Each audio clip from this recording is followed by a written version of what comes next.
Hello, and welcome to PCI DSS 4.0, how it impacts your compliance. You can go to the next slide. I am Casey Brandt, a standards coordinator for Conexxus, and your moderator for today is Cara Gunderson, manager of payment card operations for Citgo Petroleum. So for the agenda for today, I've got a few quick things to get through before we get started today. We've got some housekeeping, a little bit of information about Conexxus, the presenters, some presentation, and then a Q&A. All right, so for a little bit of the housekeeping, the replay will be made available on Conexxus365.org. You can send your questions directly through the Zoom interface, so please feel free to send those in early.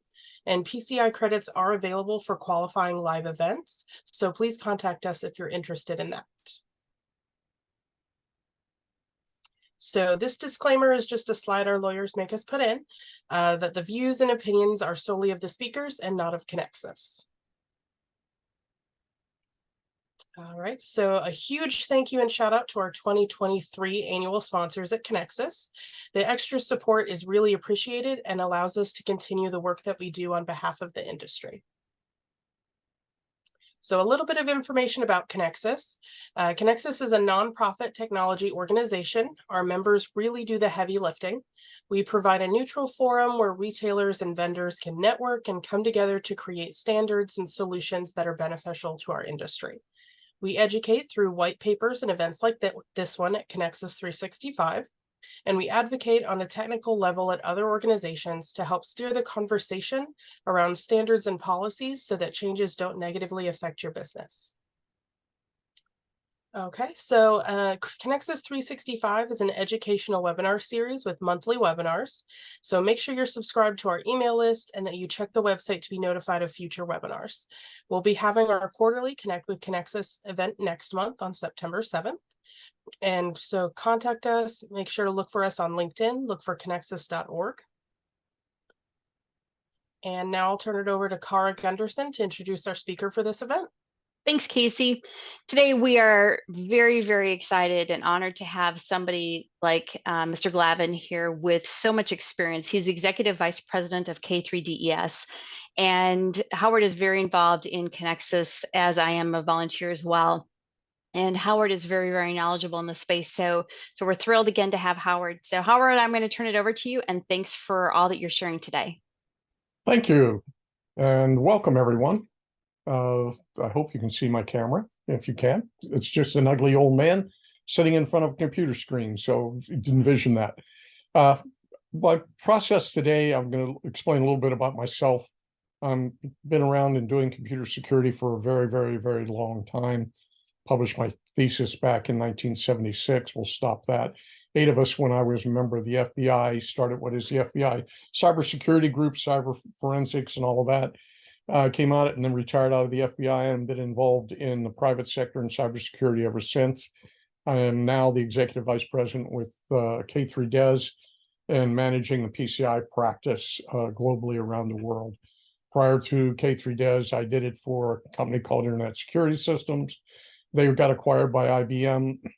I managed it for several years for IBM and then joined up with Jim Richardson at K3DES, and that's where we are today. So much about me. Let's talk about PCI DSS 4.0. Everything you need to know and afraid to ask. Actually, don't be afraid to ask anything. I'm going to start the conversation out today with the fact that on the meetings that I had earlier this morning, I was talking to a potential new customer who insisted that they had been reporting on an SAQ form A and wanted to go to an AEP. And they are in the same industry that we are all in the petroleum industry and convenience stores. And after explaining to them that they couldn't do that, took better part of a half hour, they all of a sudden decided that compliance was going to be something we're going to have to think about and get back to us. And that is one of the misunderstandings out there, and we'll cover it as we get into the topics on how to report, what to report on, and why. But let's talk about 4.0. you have to approach PCI DSS 4.0 as an all hands on board and everybody playing in the same pool. If you're fortunate enough to be working with a QSA firm, or you have internal ISAs, internal security assessors, or other firms that are helping you along with this that are qualified by PCI, you're going to moving down the right path. PCI never has, never will be an IT-centric only activity. Frankly, it's all about the business.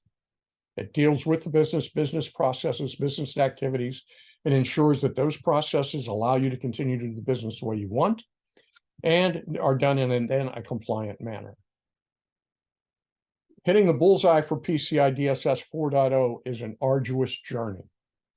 We have completed our first assessments under 4.0 for companies in this industry. Their report last year under the 3.2.1 was 312 pages. This year, their report with no changes in their environment, no card data in their environment, everything third party ended up being 532 pages in length. And this is the norm that we are seeing throughout the industry now for everybody that is reporting on 4.0. Reporting, regardless if you report on compliance or on an SAQD or C, if you can do that, you are going to find that it is much more complicated, much more complex. Start early, practice a lot, and work your way through it. Transitioning. Some general ideas. The requirements generally have changed, all for the good, according to the council, PCI SSC. What they did is they changed the form and format significantly. Although when you look at the changes that they publish, you don't see a whole lot of them. You can see when you're reading through each of the individual requirements that they changed the terminology, the verbiage, they combined old requirements into single requirements.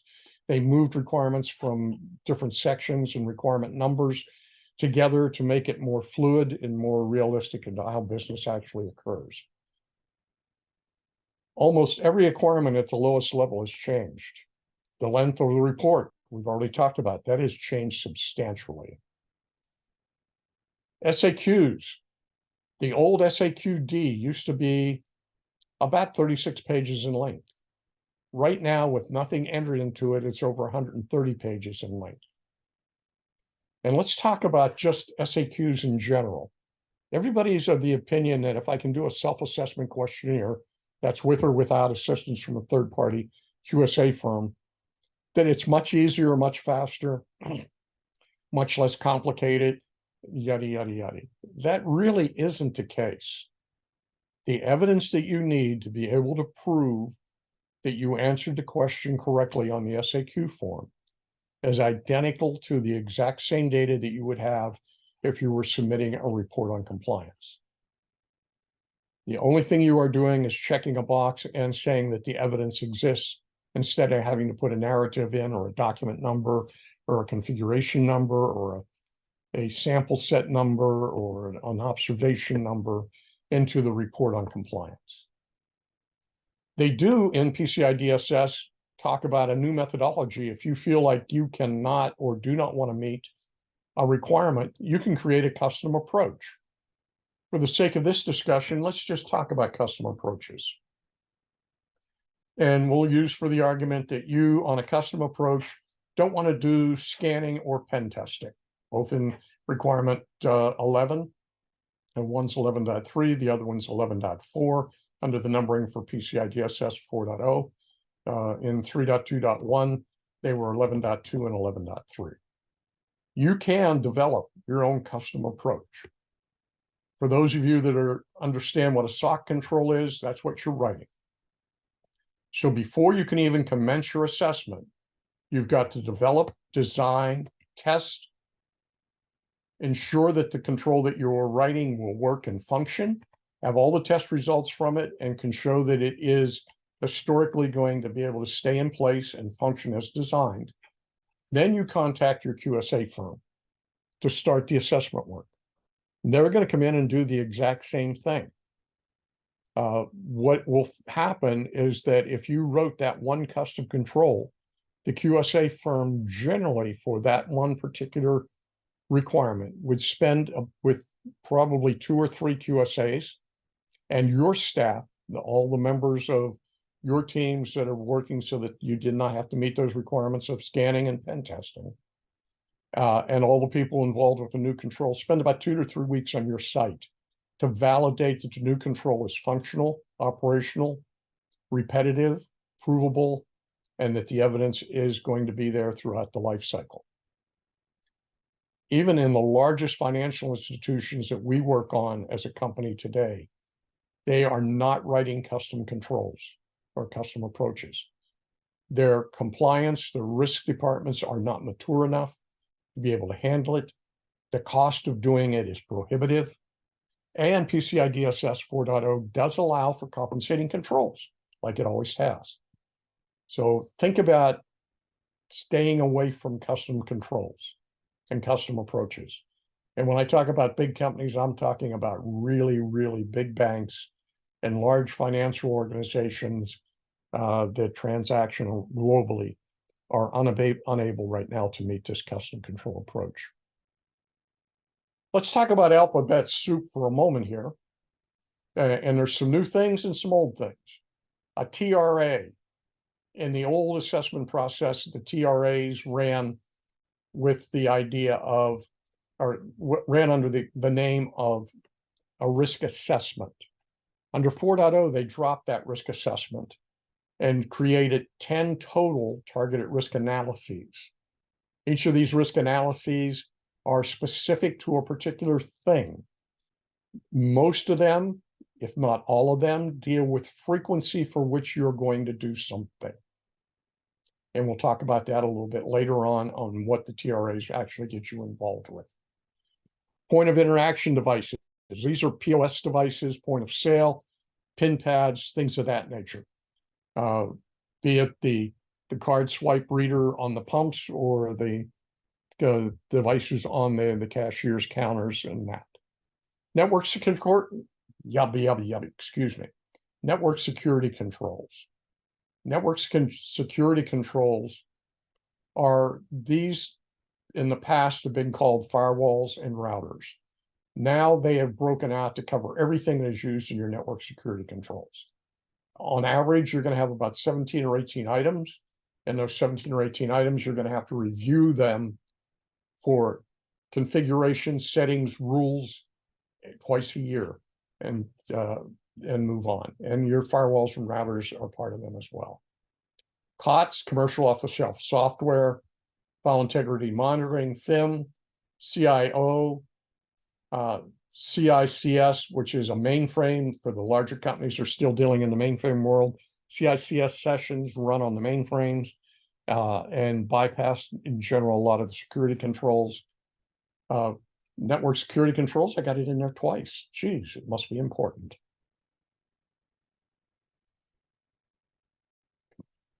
Ooh. Okay, it doesn't want to page down. Give me a second here. There we go. IDS, IPS, intrusion detection, intrusion prevention. CHD, cardholder data. CDE, the cardholder data of environment. Sensitive authentication data. More to be talked about on that. INFI, items noted for improvement. And the original drafts, these were called items that required remediation. They changed the name of it in an effort to take the cover off the wrapper. But this document basically is a written document attested to by the QSA firm if you're going to use one, or by yourself that you must file with and maintain, that shows every item you found that required remediation. End of life, EOL, hardware and software. Okay. Let's talk about POS's POI and how they do not remove scope. And let's talk about scope in general. Scope for PCI DSS 4.0 has a new twist to it. In the past, under 3.2.1, the council was PCI SSC, that's the council, was very implicit that the QSA firm or your ISA or whoever's doing your reporting was responsible to develop the scope and understand the scope. That was done for the understanding that they were going to attest to the scope. Under 4.0, they've increased that to where you and the QSA firm now both have to agree to the scope and understand the scope. So you must, on your own, develop what you believe to be the scope and present that as part of your assessment activity. If you're using a third-party assessor, they're going to come in and validate that and either accept it or reject it and say why and where they're going to move it to. Just because you are using P2PE devices or EMV devices, that does remove some scope. It does not remove all scope. As a PCI approved retailer, you're always going to have found cards. I have yet to find any place in the world where anything that's a brick and mortar store doesn't find a card. Two reasons for that, we'll get into a little bit and when we get into that whole process. But found cards is PCI data. And in fact, you have everything you need to do to be able to use that card. It's a bad assumption to say that because we're P2PE, we don't have to worry about scope. The found cards are the big thing. Two reasons for found cards. Number one, the customer is forgetful, distracted, or whatever, and leaves it behind. But the other reason for a found card is the person who stole the card or was using a stolen card believes that the card is getting a little too hot. They deliberately leave that card behind in hopes that somebody will pick it up and use it, and therefore they will get caught and charged with all of the fraudulent transactions and not themselves. You cannot mark NA in requirement 9 if you're in a brick and mortar and have found cards. You have got to inventory it, work it into your entire system, ensure that it is fully handled and marked. And when I say inventory it, there has to be a chain of custody. The person who finds it has to give it to someone. Eventually, it's got to get somewhere where it's going to be secured to where nobody else can get to it, be it the cash safe, a drop box, whatever. If the customer comes back and gets it and gives you the proper credentials to return it, you return it. Again, that falls on your inventory and your chain of custody list. If you go and shred it, and if you call the numbers on the back of the cards, in all cases, the card brands will tell you to shred the card or cut it up or destroy it, and they'll reissue it. And so in that, and you say, okay, we can do that. Well, there's a funny little thing out there. American Express now and Discover now and even MasterCard are coming out with metal cards. A metal card will kill your office shredder. You can't cut it with a pair of scissors, and it's extremely difficult to destroy, to the point when American Express issues to them, they send you an envelope along with the issued card for you to mail the card back to them. After you activate the new card, you put it in and you mail it back, simply because of the difficulty in getting rid of them. If you are familiar with tools and custom using tools, a metal shear will cut the card. When you cut the card, make sure you cut the magnetic strip and the chip, at least in 2 directions, to be able to kill it and make it go away. We're also, within our industry, we're going and moving to a trend of fully unattended retail locations. Now let's think about that. We're having a very difficult time getting staff to fill retail slots. The staff that we get are hard to get qualified people. So we're going to automate it stores with no attended people there. But we're going to have point of sale devices. PCI DSS requirement 9 requires that you inspect on a regular basis and actually has a TRA, a targeted risk analysis, for that inspection and the frequency you're going to inspect those devices. What you're inspecting for are skimmers, substitution, overlays, tampering, whatever. And you can say, well, I'm using the latest, greatest Ingenico device, and it's fully tamper-proof. And it may be, or it may not be, but there's nothing to prevent an overlay from going over top of those devices as a skimmer. And with the overlay, the skimmer will function, as will the device. So if you're going to a fully unintended, you're going to still have to have some process on hand. So what do you write that TRA at? One of our customers in this industry, who was across multiple states, calculated that if they did this on every shift change and inspected every pump and every point of sale device in the store, on an annual basis, they would have spent $1 million in revenue for the manager or whomever to do that. That was a prohibitive amount. So we worked with them even before 4.0 and figured a frequency that they could live with from a cost standpoint, and still with additional controls allowed for the intent of the requirement to be met. So on an unattended store, if you said, well, we're gonna look for skimmers, tampering, substitution once a week, think about all the data that you're going to lose. Well, then you're going to say, why didn't the council give me a frequency? It's very simple. They didn't give you a frequency because they did not want to be obligated to say that it was too long or too short. That is going to have to be your decision tree. If you do get hit with a skimmer, you are going to have to be the one defending it in the courtroom, in the trial, in the challenge, in the lawsuit. It's the one that your cyber insurance, if you have that, is going to go against and ask why you selected that frequency. What we are recommending, if possible, each shift, at a minimum, at least twice a day. If you're 24/7, if you're not 24/7, at least once a day, and to use tamper-resistant seals. And you've all seen those seals. They go over the device in specific locations so that you can cut the time down at looking at the device. Those seals go over so that if an overlay is on, a person looking at it doesn't have to be memorized all of the serial numbers or the device number or your store inventory number for that device. They can see that the seal is covered partially, covered in whole, and know that something has occurred.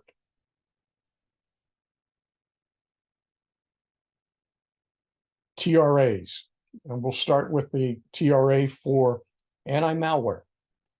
In the past, the way it read is that you had to have anti-malware on all the devices that were subject to virus or malware. And everybody's gotten very familiar with that. Under 4.0, you now have an additional requirement under 5.2.3.1, where you have to look at everything that doesn't have anti-malware on it and determine if anti-malware is now reasonable and there for that device. I'll use the example. Cisco firewalls. Up until about 4 months ago, maybe now 8 months ago, Cisco firewalls were not susceptible to malware. Somebody out of one of the Asian countries in the hacking groups that'll go nameless found a way to hack into a firewall with an anomaly in the OS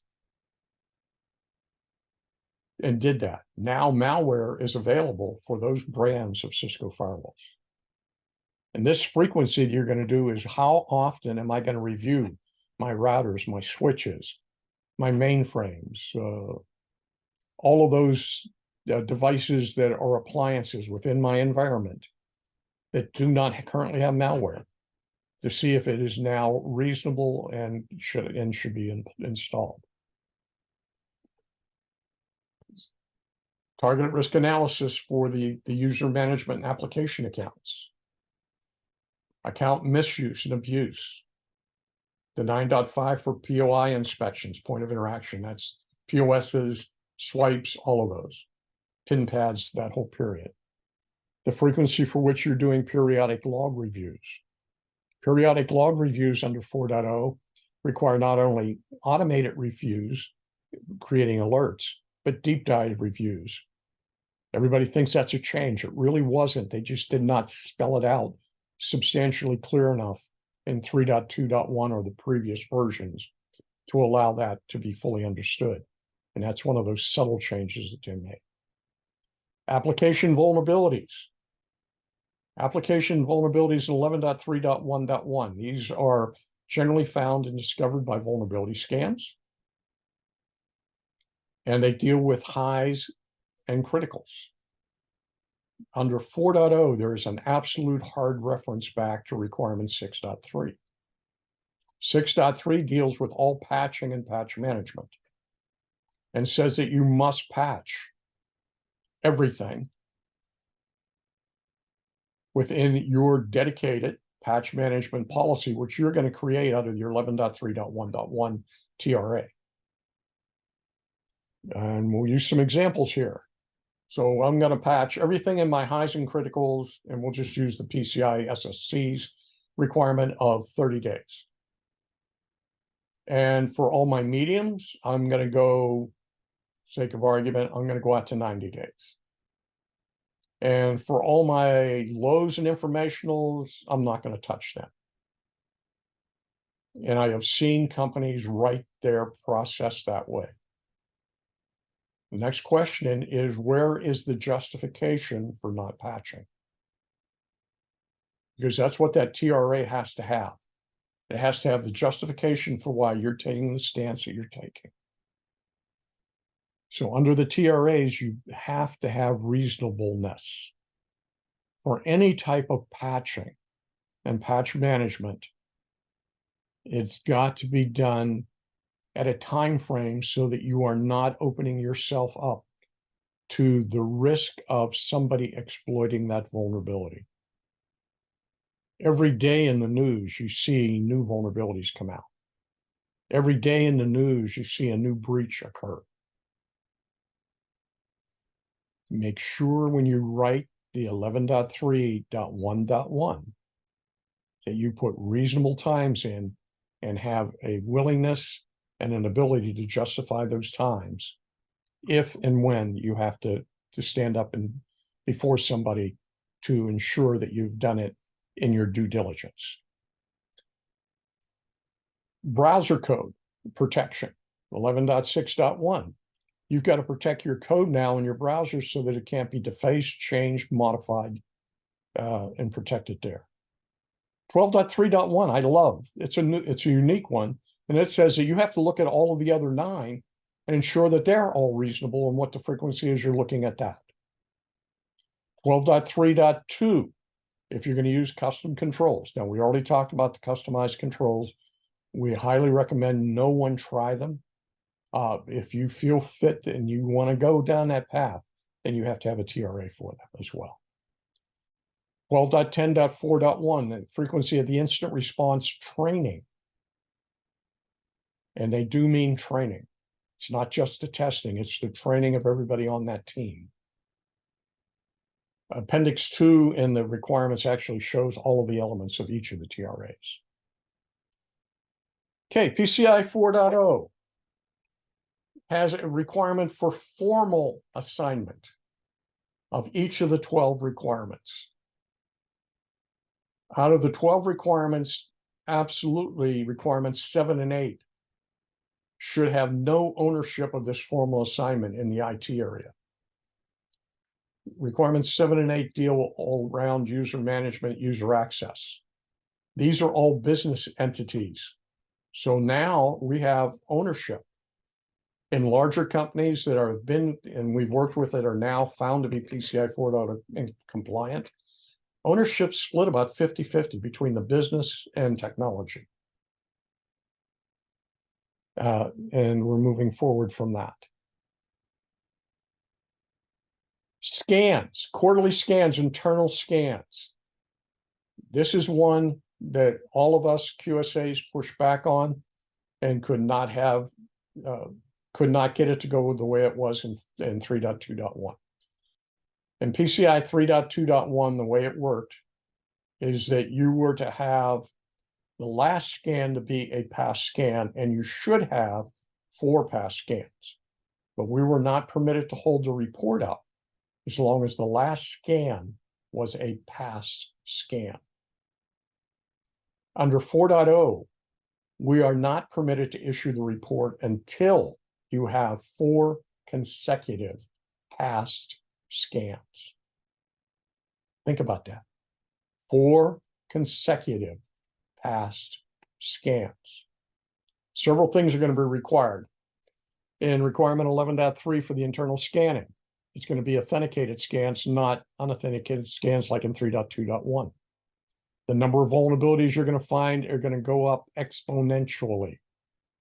If you're seeing 1,000 vulnerabilities, expect to see 10 to 50,000 with an authenticated scan. It's just the nature of the scan. You're going to have to create a scan baseline.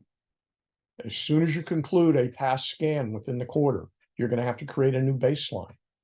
Or you're going to continually have to remediate those scans until you get to the next past scan. If you don't get it done within that 3-month period, you're going to have to continue until you get it completed. That will create the baseline for the new quarter start. And so you could push your reporting date out substantially if you're not on top of this. And we'll talk more about that when we get to requirement 11. PCI DSS 4.0, the council and the brands are emphatic. They will not drop back to what they had in the past, with the last scan being a pass scan and pass. These 4 pass scans you don't have to hit that target until 31 March 2025. So I can feel and everybody going, I got time. Very frankly, you don't have time. The number of items that you're going to have to remediate, the number of items you're going to have to patch, the number of items are going to have EOL associated with them that you're going to have to address, end of life software and hardware. All of that is going to have to be taken into account. And by the time that 31 March 2025 rolls around, you're going to have those 4 pass scans. So get on it now, get there, and you will make it. If you don't, and you wait until the end of your 2024 reporting season, you will not make this target. Items noted for improvement, we've talked about that. This was normally in place with remediation. It's an attestation, it's a legal document. It will, from all of the attorneys we have talked to, impact your cyber insurance if you put it in. It will impact your defensibility, depending on what part of the country you live in, as far as due diligence. Because you've got to remember, when you signed your contract to accept cards as a form of payment, you made the agreement that you will be PCI compliant. It didn't say at one point in time, it said you will be PCI compliant. When you do that FI form, you're saying that you were not compliant for a particular period of time and you fixed it. So you might win the due diligence. This is something you're going to have to deal with your attorneys and figure out how to do it. We as a company, as a QSA firm, have some workarounds that we are using with our client base to get past this if we find things that have to go there. Scanning, and this is why I stress so much on scanning. I'm going to say it again and again and again. Scanning is going to be one of your nebulae for this. Skimmers. We all love skimmers. Skimmers are around, been around, always have been there, will be there until they find another methodology of payment, and then they'll find a way to skim those as well. Inspection. You have to inspect these devices. And it cannot be a casual. It's got to be a recorded event. It's got to be a logged event. So you've got to notate this somewhere in some form of log within the stores or in an online, depending on the size of the venture that you've got going, where somebody is going to put their name to the box that said they looked at each and every one of these devices and they are as they should be. You can say, well, we locked them in a rack, and so nobody can steal them to take them out. No, but somebody can put a skimmer over top of them. Somebody could put a near field reader on them. There's all kinds of things that can go. That's where those security seals make it so that you don't have to be an expert in what a POS device looks like to understand that something has been impacted. Grab and go, non-store, where they scan into the store like you would do at an ATM. And then everything has got RFID tags on it. And as you go out the store, your bag or your box reads and away you go. Same type of situation. The point of sale device where the reader is that's going to start the transaction and complete the transaction on your exit has to be inspected. Skimmers today, for the most part, are using Bluetooth or TDA, time differential transmissions. So over the air, open public networks. And everybody thinks Bluetooth, and because of your Bluetooth headset or your earpods or whatever you have that's Bluetooth, well, that doesn't go very far. No, the Bluetooth that they're using in general has 100 to 1,000 meters range on it. So depending on the amount of metal in the building and the amount of clear space, you could be sitting several blocks away and still read the Bluetooth output. Skimmers are designed to replicate the actual point of sale device and look like it. Skimmers on the pumps, skimmers on the point of sale, skimmers used by staff. That's an interesting one. Let's talk about pumps. These are actual shots that we have picked up and collected over the years of skimmers.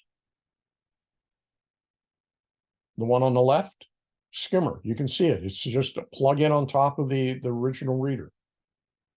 The one on the left is no skimmer. Skimmer here, you notice the slot is slightly larger. So where do we put the seal? In this particular case, the seal could go right on that far left or far right corner to cover the edge of the piece, and far enough so that when they insert at this particular skimmer that's circled in red, that you would notice that. This one's sort of obvious. This is a fuel pump and it's broken open.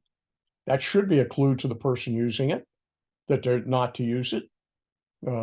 However, in this particular case, the skimmer was on there for several days. Overlays. These are the most common type of skimmers. This particular overlay was circulated around and can be purchased off the internet for about $12, or you can make it yourself. Snaps right over your device, has all of the Bluetooth and all the transmission, all the power, everything part of it. Skimmers for the slot readers, where you slide your card in instead of going past the head. The one on the left is in fact a skimmer. The one on the right is a true device. This is the one that is diabolical. I thought I was really sharp on skimmers until I saw this one. This one was just used in the last 3 months up in the New York area, upstate New York, at Walmart's, on the self-checkouts, and several other stores that use Ingenico. You notice that the size is just slightly larger on the one on the left versus the one on the right. It's wider, it has full heads, it snaps over. In these stores, particularly at self-checkout, these readers were on in the Walmart situation for well over a week before they were detected. If you just saw the one on the left, unless you actually had a ruler with you, you would not know the difference. So if there was a skimmer put over every device in your store, unless you're using security seals of some form or fashion, These would stay in place for quite some time. Let's talk about employees. We all trust our employees. This particular skimmer came from an industry that like we work in the retail industry, where the card was given to the attendant, in this case a cashier, and it was pay at the table, and the cashier held the card out, slid it through the device, it didn't skim, and then said to the customer, I'm going to wipe it off and clean it on my towel in my back pocket. This was in the back pocket. He swiped the card, put it back through the reader, and away he went. Network equipment, POS, PO devices, in general, the back office. These back office servers, devices, or under-the-counter devices are all in scope of PCI. How do we get that whole office out of scope? Very simple. Put these devices in cages, even if it's just chicken wire and a lock, so that only the people that need to get to them can get to them. If you have them under the counter, put it behind locked doors. The general cashier can't get it. If not, and you keep it to the open, everybody that comes and goes from that area must log in, must log out, because that's no different than a computer room or server room. This goes for all of your controllers, all your back office equipment, all of your servers. Logs and log entry then only have to be applied to the specific device. And again, the best way to keep them out is put them in a locked rack, keep everybody out but the team that needs to get to them, and call it a day. Reviewing significant changes within your environment. What we're going to do now is I'm going to very quickly walk through the requirements. This whole slide deck was developed so that you would have it as a reference to walk through at your leisure, and then ask or make questions up after this presentation, if you care to do so, and get back to the Conexxus team, which will then in turn get to me or reach out to me. Requirement 1, language changed, ownership, formal assignment, network security controls. Keep that one in mind. That's going to be about 17, 18 items in your world. That's going to be your log host, your AD, your firewalls, your antivirus, your switches, your routers, your IDS, your IPS, all of those other tools you're using to create security, your Citrix, your VDIs, all of those, they'd all become network security controls. Requirement 2, clear network benchmarks for all of your devices and device builds. 3, SAT data.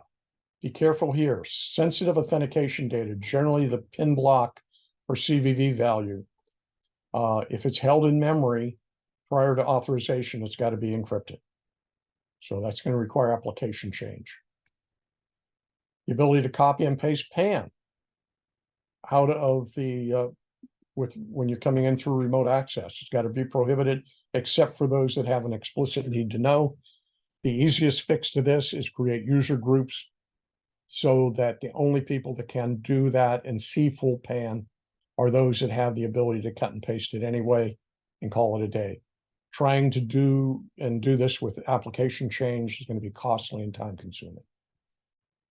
Disk level encryption. If you're using disk level encryption, all PAN data must be encrypted at field or file or table level over and above disk level encryption. And I don't care if you're on a mainframe, if you're on an EMC device, or you're on a general server, this all falls true. If you're using transparent disk encryption, if you talk in the terms of SQL, or any disk level encryption where that is the only control. Keys and key management shared, not much there. Open public networks. In the petroleum industry, 802.11 is not the only wireless out there. TDA is used a lot to transmit from the pumps and the kiosks back to the central controller. And that is over an open public network. That's cellular. We're in that cellular range. Certificates, TLS certificates and deprecation. Make sure your certificates don't allow for weak encryption. Self-signed certificates are permitted. Just have to follow the NIST sources. Anti-malware we've talked about, and that's why I'm going quickly here. Changes that all affected parties now include all software, not just those that are web-facing. COTS, that's off the shelf, customized and or purposely built from the third party, and any bespoke. So you've got to keep it all up to date. It's all got to be patched and managed. Use of tools to detect vulnerabilities in your coding. So before peer review was sufficient, now if you're doing coding within your shop, you're going to have things like Veracode or similar type tools to look at your code. Additionally, APIs and bespoke, all of these have now got to be counted and inventoried. And you're going to have to meet your TRAs on this. Public web facing. This is a big one. Take a read on it. The OR, Automated Technical Solutions. This is your WAF. WAFs after 31 March 2025 are mandatory. Before that, they are optional. The sooner you put a WAF in, the less work you're going to create. Now, WAFs don't mean that you don't have to do any of the other things.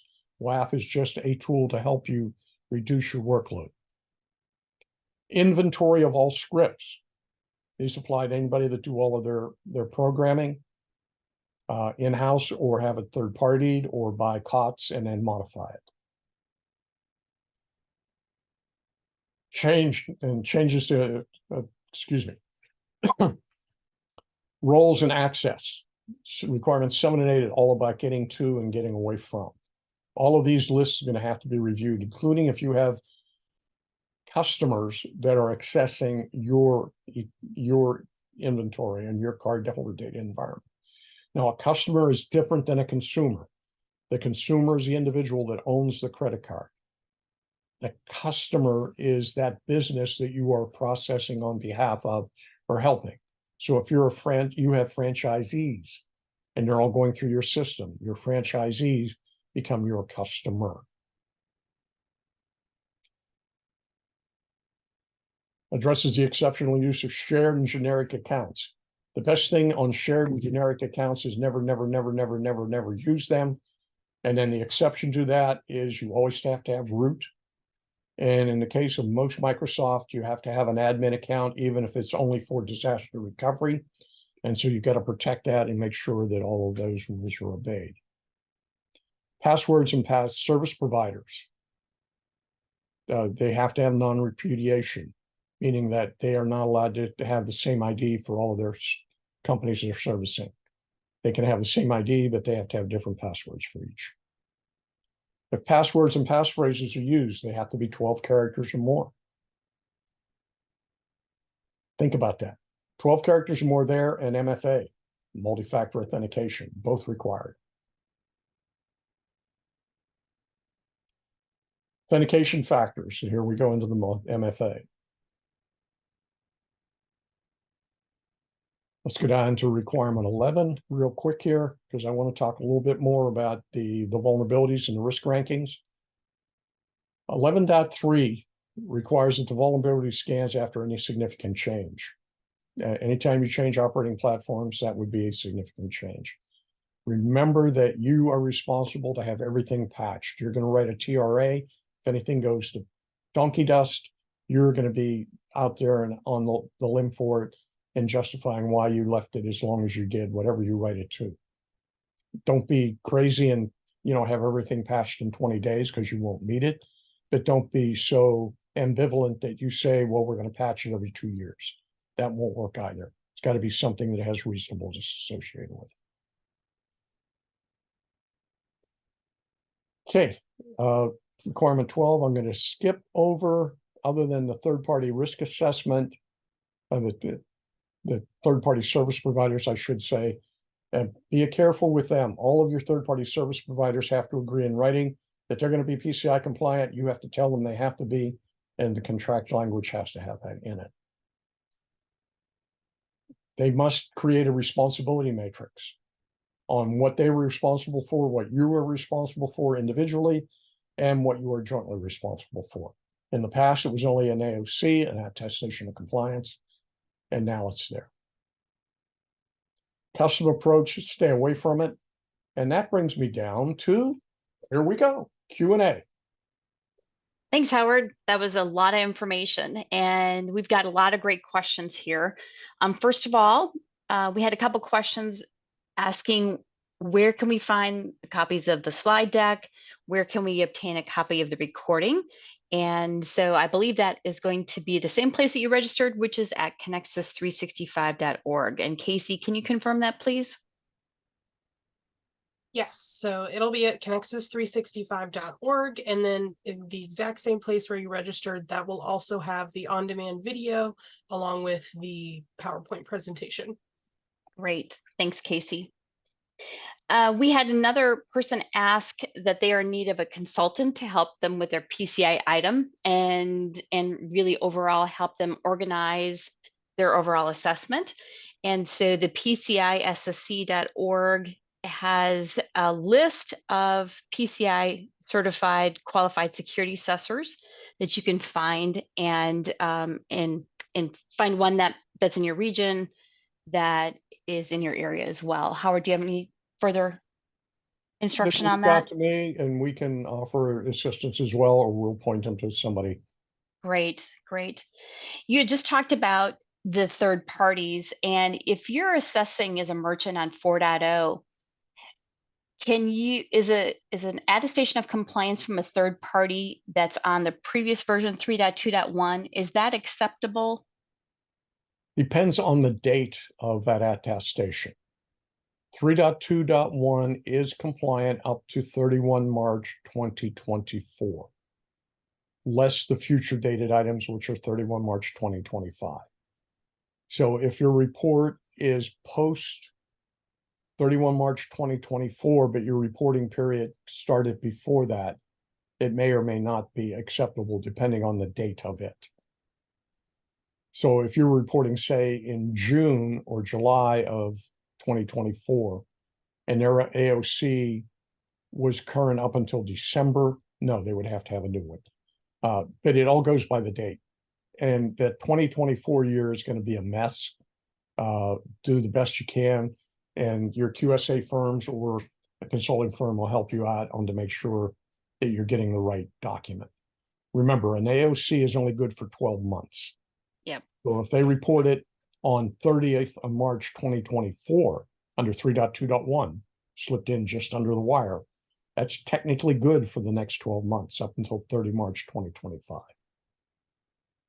Thank you. You'd mentioned 11.3.1.2 and the internal vulnerability scanning requirement. And there are applicability notes regarding this that state that the requirement does not apply to system components that cannot accept credentials for scanning. Okay, examples of those that may not accept credentials would be some network and security appliances, mainframes, and containers. So in your opinion, does that mean that only the credentialed scans are acceptable for internal vulnerability scanning and other devices? No. Okay. And you've got to be very, very careful on how you read that. There are very, very, very, very few devices that you cannot scan. Mainframes can be scanned and are scanned every day.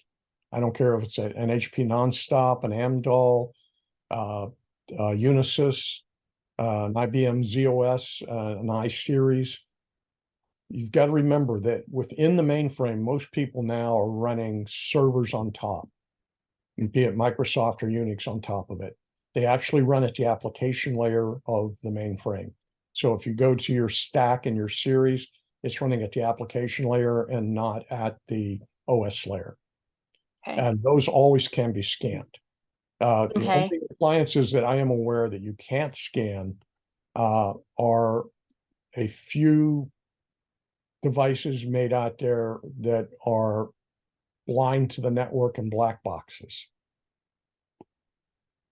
So in your opinion, how would you proceed under those guidelines? Do you do like a custom approach or no compensating control, or how would you handle those? Okay, so you would list out each one of those you created, and you don't have to do a compensating control, but you would identify each device that you did not scan and explain why. Now, you can't explain and you can't use the excuse that, well, I'm coming through a load balancer with an authenticated scan and I can't get to that device to scan because the balancer is putting me to another one in the cluster. No, in that case, you have to set the scan engine up behind the load balancer to be able to get in there. So there is a lot of things that your team is going to have to do to allow the scan engine to run. If the engine can touch it, it's got to be listed and it's got to be scanned. If it isn't, there has to be the justification for it, and there's no compensating control required. Thank you. Hopefully that answers the questions. That was a pretty loaded question, so hopefully we got that answered for you. Another question is, does PCI guide on configuring scan parameters? So for an example, configure the tool to scan for vulnerabilities, misconfigurations and compliant issues. Does that PCI guide on configuring scan parameters? Yes and no. Under 3.2.1, they were emphatic about saying OWASP. In 4.0, you don't see anything that says OWASP anymore. They say all vulnerabilities. So in the past, people literally took the OWASP list and scanned for those vulnerabilities only. Thank you. And fixed those. Now you have to scan for all vulnerabilities. So if you're using the Qualys scanner, PCI scan under the Qualys scanner now will scan for the 4.0 parameters. If you're using Tenable and Nessus policy, their PCI policy will work. Rapid 7, you have to take the PCI policy and then open it to the SANS top 50 as well, and that will work. And on the other scanners, I'm just not familiar enough with them, like the TrustWave scanner, to know what changes you have to make in it, but we can look them up for you if you need it. Great, great. You'd mentioned the chicken wire cage example, and you know, in physically protecting all of those network devices that might reside either under the counter in your back office or whatever. How can that chicken wire cage method protect a cloud-based back office? You have to put the chicken in the cloud. No, I'm just kidding. That was my thought too, is that there's going to be a router that it connects to somewhere. Yeah. Cloud-based, the devices that are connecting to the cloud. So all your network controls, your switch, all of those devices, whatever that conglomeration is what you put in a locked box. You know, a wall-mounted quarter rack, half rack, a 2x4 with chicken wire in it, so that what you're trying to prevent is people from plugging into it. So think about that with chicken wire, because people can reach in and reach out. Or buying a little metal box, a little metal cabinet, putting everything in that, or buying a true rack and putting stuff in the rack with a locked door on it. Anything that enters and exits that rack must be logged. If not, and you're using that office, typically the manager's office or the cache office, then that whole office is in scope of PCI. And every entry and every exit's got to be logged. Think about that. How many times people come in and come out? And so what we're doing is we're reducing the scope by locking all this stuff up. Thank you. So inventory of systems that have access into the CDE. What about third-party service providers who come and connect into the CDE? Will their attestation of compliance be enough, or now do I need to record their systems? You know, it could be like a remote access. Okay, like let's deal with the easiest one first, the remote access. The logging is going to log them in and out, and so they are logged in and out. So that's covered. If they physically come on site and do it, and in the petroleum industry, that's very common to have third-party service providers to do this for your various stores. Then that access, they must either fill in the paper log, or if you're big enough to have an electronic log for it or biometric, but whatever you're using for your logging, they must comply the same as you. Additionally, the services they're providing have to be shown in the responsibility matrices. So if they say it's a joint responsibility for requirement 9 for that, then somebody at the store must also log in and out with them to show that they were permitted in and out. Thank you. Are there any changes in the data security programs that require that entities require downstream third parties to be compliant? There are, and downstream third parties are always requested to be compliant. They're always requested to give an AOC and a responsibility matrix under 4.0. If they are not, and that is not uncommon in today's world, then that third party is subject to your assessment. They're going to be part of your interviews, part of your compliance services. They are going to be part of everything that you do to work your way through it. So they will be in your interviews. They will be part of your evidence. They'll have to be part of your background checks, part of your training, and all of that process down the road. And don't forget about their third parties. So they're technically fourth parties. Yeah, well, fourth or fifth or sixth or seventh. Mm-hmm. Yep. Yeah. So, Joe's IT shop hires Betty Jean, who sits in Sioux Falls, South Dakota, to go to Bozeman, and Bozeman's covered by Aunt Mary. All of those down that whole chain must be compliant, or they all must be part of the interviews. Yep. We've got a couple of other good questions here. So if everybody can hang tight, I know that we're right at the top of the hour here, but what is the role of the data loss prevention, or DLP, in PCI 4.0 and the requirements? I mean, that's kind of a loaded question, but I think. Yeah. Well, the DLP tool should have been part of all requirements in PCI. Think about it. The whole purpose of a DLP tool is to find out where your cardholder data is and to ensure that you have it covered under your PCI program, in your PCI zone. So the DLP tool is just a tool that you can use to go out and look for cardholder data where you don't expect to find it.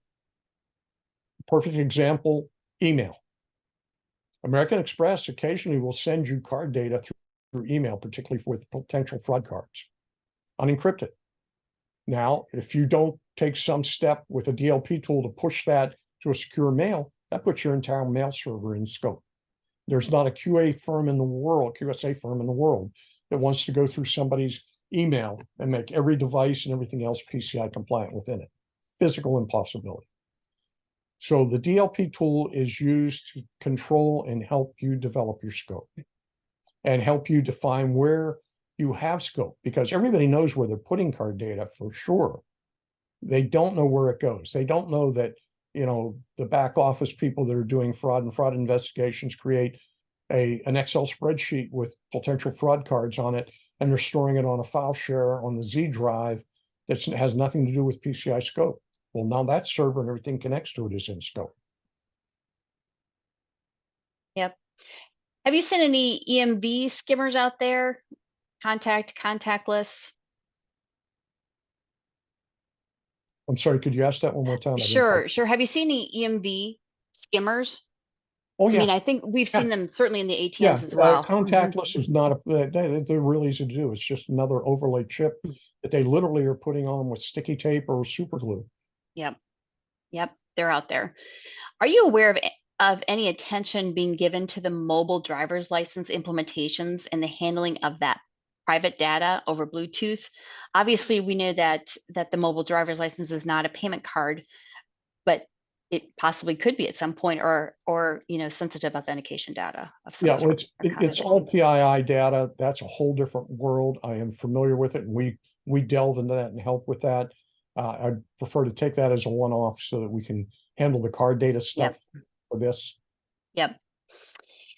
Is the inventory of systems that have access to the CDE? Oh, excuse me, I already read that one. Is there any time when a merchant can absolve or transfer responsibility from themselves for PCI? They can always transfer responsibility. They cannot transfer liability. At the end of the day, the buck stops with the merchant. You got it. Yeah, that's exactly it. In other words, you can outsource servicing the pumps, servicing the readers, putting the paper in, changing the toilet paper in the restroom, ensuring that the Wi-Fi that you're using the TDA to get the outsourced, you can go way downstream on that and go out to the 5th or 7th and 10th layer. But it still all falls back to you. You are the person who contracted. You hold the liability. And what you've done is you've made your world even more complex, because now you have to track each and every one of those individuals. Yep. Okay. Our last question here is, how is CPOC and the MPOC being handled in a QSA audit? Carefully is the short answer. They're fully within the scope of the PCI audit. And depending on how you've implemented them, depends on how the audit goes. Every firm is handling them slightly different, so I don't want to get to specifics. I know how we do them, and we view them no different than any other type of point of device. Okay. Howard, thank you very, very much for this great information today. Again, you can go to Conexxus365.org and obtain copies of the slides and the recording as well. And we want to thank everybody for joining us today. And thanks, Howard and Casey, for having us.